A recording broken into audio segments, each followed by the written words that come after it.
নমস্কার, কেমন আছো সবাই? আশা করছি ভালো আছো। আমিও ভালো আছি। আমার একটা নতুন ব্লগে তোমাদের সবাইকে স্বাগত জানাই। তো দেখো, আজকে রবিবার, চলে এসেছি মাছ নিয়ে। এখানে মাছ তো আনছে, তেলাপিয়া মাছ আনছে আর কাতলা মাছ আনছে।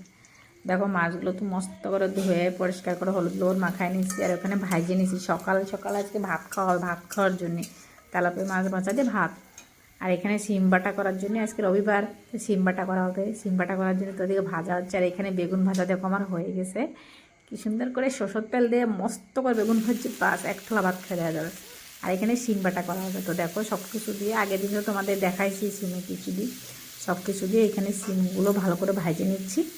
তারপরে ভাজা হয়ে গেলে বাটবো আর কি। প্রায় হয়ে আসছে, এখন একটু বন্ধ করে দেবো ঠান্ডা হওয়ার জন্য। দেখো, বাটাটা হয়ে গেছে, কী সুন্দর দেখা যাচ্ছে না কালারটা, গ্রিন গ্রিন। আর এখানে দেখো, ওলকপি দিয়ে আলু দিয়ে আর মাছ দিয়ে তরকারি করছি। যে আজকে কালারটা একবার দেখো, সেই সুন্দর করে দেখা যাচ্ছে মাত্র কালার।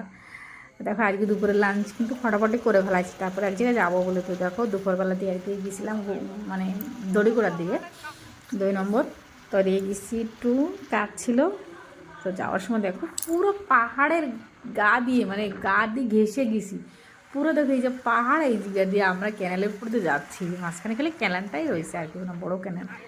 দেখো, দড়ি করে 2 নম্বর যাচ্ছিলাম, আমার ছেলে, আমার বড় মশাই, আমি যাচ্ছিলাম। তো এই যে ওই মন্দিরটাই গেছিলাম। তারপরে আসার সময় দেখো, দেখি সুন্দর সুন্দর সেকুল হয়েছে, বড়ই হয়েছে। তা আমি ওদের লাগাইছি, বলছি কি, যাও আমার জন্য দুটো তুলে নিয়ে এসো। দেখো, বাপ বেটা পাল্লা পালি দিয়েছে, এগুলো আর বড়ই তুলতেছি। উনি সেগুল তুলছে, বড়ই তুলতেছে।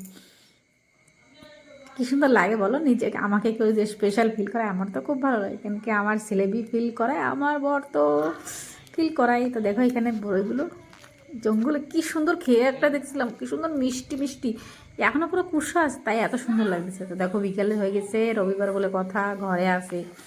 এখানে একটু পেঁয়াজি করা হচ্ছিলো। পেঁয়াজের পাকড় আমাদের বাড়ি প্রায় হয়, কারণ কি ওইটাই ভালো লাগে। এদিকে বানাচ্ছে আর খেয়ে ফেলাচ্ছে, বানাচ্ছি খেয়ে ফেলাচ্ছে। দেখো, মানে ভিডিও করতে দিচ্ছে না, টাইম দিচ্ছে না, ওরা খাইয়ে ফেলাচ্ছে। তো আজকের মতন ব্লগটা এখানেই শেষ করি। সব ভালো থাকো, সুস্থ থাকো।